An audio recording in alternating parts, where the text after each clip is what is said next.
Hey, it's Brian, 2A Guys and Gear. Sean's behind the camera today. We've got our Savage B-Mag that's still on loan to us. You guys have seen this gun before in another video. We shot it out at 200 yards, and then you've also seen the Burris Ferocity. We'll put links to both of those in here as well. But today's video is a little bit different.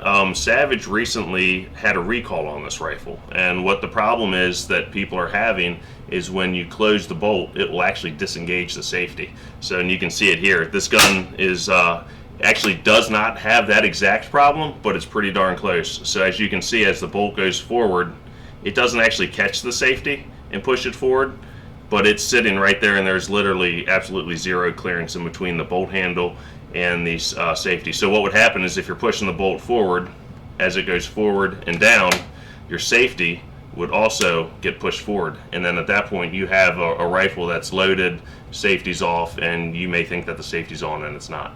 So what we're going to do is we're going to take the parts that Savage supplied to us as part of the recall. It's a new bolt handle, new end cap, and a couple of set screws, and we're going to put them on there and show you how it's done step by step. It's relatively easy. So let us get the camera switched around and we'll be right back. Okay, we're back. We've got the camera switched around, got the bolt out of the rifle. So what we're going to do now is show you guys how to take the parts that Savage supplied us and retrofit the bolt. So what we've got is we have a snap ring pliers, 2 Allen wrenches, low profile end cap, a snap ring, a screw, and then a new bolt handle. So let's get going here. What did Savage charge for that kit? So there's no charge to it. It was it's all free, of course, since it's a safety recall. You just get on their website, and we'll put a link to that down below, and just fill out some paper or some basic information, you know, name, address, serial number of the rifle, things like that, and just it comes 2 weeks later. So it just came right through the mail.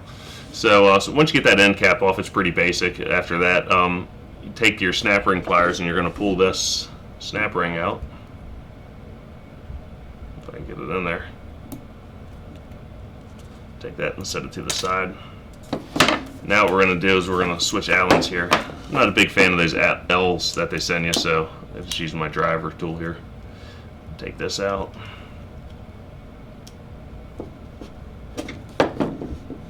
You slide that off. Now what I want to show you is the difference in the two. You can see there's clearly a difference in the amount of metal that is not there on the new one. This is the new one. This is the old one. So they've done they've taken a considerable amount of metal off of the new bolt handle. So and that should give us plenty of clearance to pass the safety. Now Savage does recommend that you take this and throw it in the trash, so it can't be used again, and that's what we're going to do. So now what we're going to do with this, we need to make sure that this set screw is actually going into this pocket right here. So that is that helps hold it in place. And then additionally, what you want to do as your bolt is going forward, you want to make sure that the fat part of your bolt handle is actually facing forward. So not only do you need your screw, set screw in that knob, but you need the fat part of your handle facing forward. So then we're just going to snug it down. So they don't give us a torque value, but we're just going to snug it up. And then we're going to come over here, we're going to take our new lock ring, or snap ring, put that on.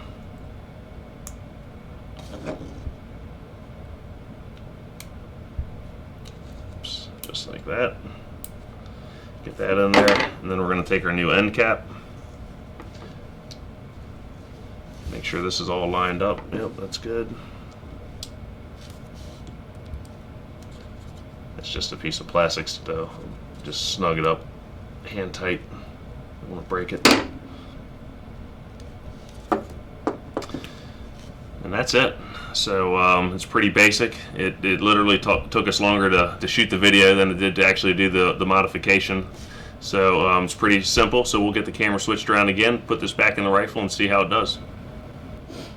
Okay, we're back. We've got the bolt in the rifle. Everything worked out really well. We've got a ton of clearance with this thing, so I think the modification really worked well. So as you can see, nothing touches. There's a ton of clearance in between the bolt and the safety now. So I think the modification was well done by Savage.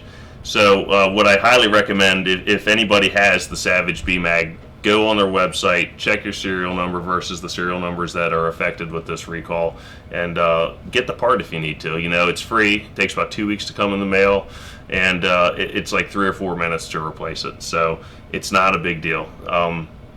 And the Savage BMAG is an excellent rifle. So if that's the only problem with this rifle, you know, it's really not a big deal. So I highly recommend that you go out and check out our other videos on the Savage BMAG that we did when we had this out at 200 yards. It shot great. And check out the video on the burst ferocity too. So it's an awesome package. So hope you guys enjoyed the video, and if you liked it, please subscribe.